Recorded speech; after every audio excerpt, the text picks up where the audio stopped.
माता दी, हर हर महादेव। आपने कभी भी संत महात्मा ऋषि मुनियों को देखा है हॉस्पिटल जाते हुए? आपने कभी भी देखा है कि वो दवाइयाँ खाते हैं? आपने कभी भी ये चीज़ देखी है कि उनको कुछ थोड़ा सा भी बुखार हुआ तो वो रिपोर्ट्स निकालने चले गए या अस्पताल में क्लिनिक में आपको दिख गए? मैं उनकी बात कर रही हूँ जो हायर लेवल पे, ठीक है, जो हायर लेवल पे कनेक्टेड हैं अपने परमात्मा से, अपने गुरुदेव से, जो हायर लेवल पे कनेक्टेड है। आपने कभी भी ये चीज़ देखी है, महसूस करी है? ये चीज़ मुझे तब महसूस हुई जब मेडिटेशन क्लास में बहुत सारे बच्चे ठीक होने लग गए। जब मेडिटेशन क्लास में दवाइयाँ बंद होने लग गई लोगों की, सर्वाइकल्स ठीक होने लग गए, सर में दर्द हुआ करता था, एलर्जीज़ हुई करती थी, बहुत कुछ था। लेकिन ये ठीक कैसे हो गए? दवाइयाँ जो 2-2 साल से चल रही थी बंद कैसे हो गई? पता नहीं। इसका यही रीज़न है कि जब आप अपने गुरुदेव से, अपनी शक्तियों से, अपनी माँ भगवती से, अपने बाबा से कनेक्ट हो जाते हो ना, तो आपका पूरा का पूरा ज़िम्मा वो उठाते हैं।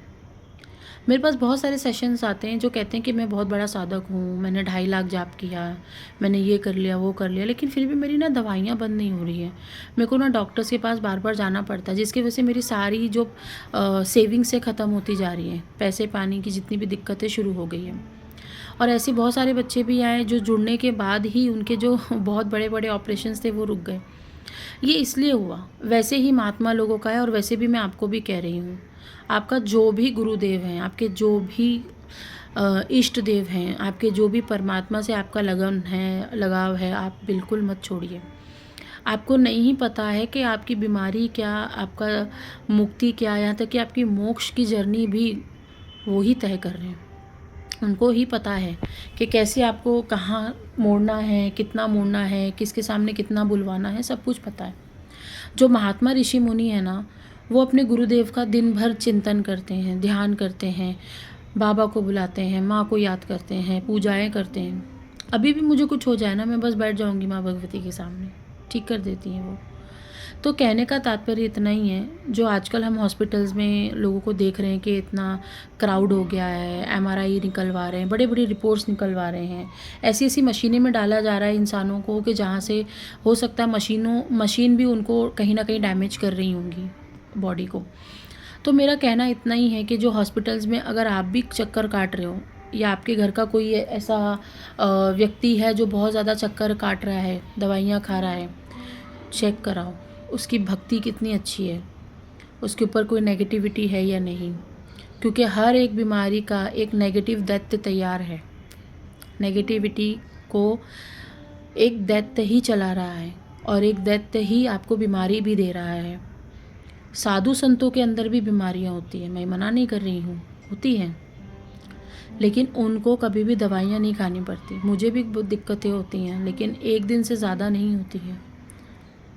तो कहने का तात्पर्य इतना है कि आप लोग अपने मूल देवी देवताओं से, भगवान जी से, अपने गुरुदेव से, अपने कुल देवी देवता से जुड़ना छोड़ चुके हो, जिसकी वजह से आज के समय पे कैंसर जैसी घातक बीमारियां हो रही हैं।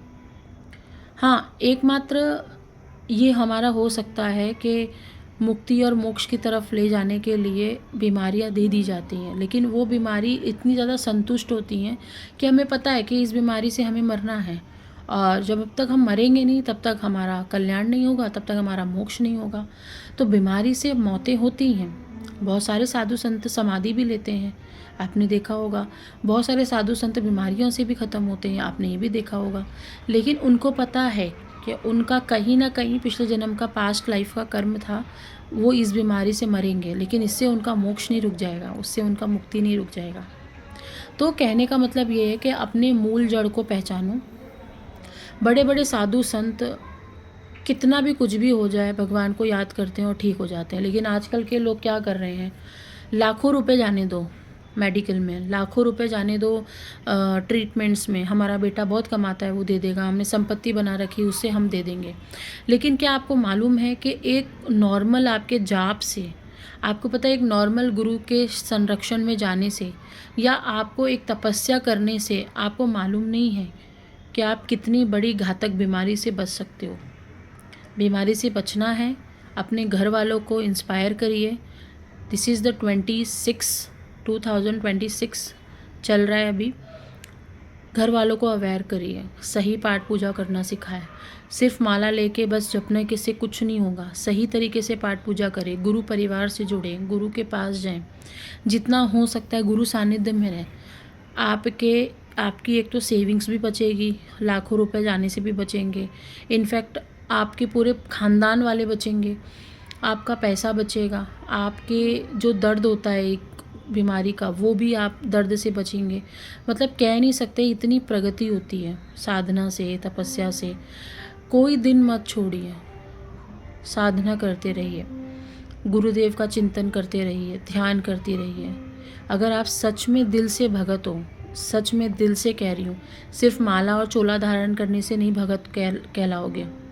सच में भगत हो, आपके गुरु आपको कभी भी आईसीयू तक नहीं लेके जाने देंगे। आपको डॉक्टर्स कितना भी कह देंगे कि आपको ये हो गया, वो हो गया, ऑपरेशन होगा, ये होगा, लेकिन कभी भी आपके गुरु आपको वहाँ तक पहुँचने नहीं देंगे। ये चीज़ मैंने देख ली अपनी लाइफ में भी, और मैंने अपने बच्चों के लाइफ में भी देख ली है।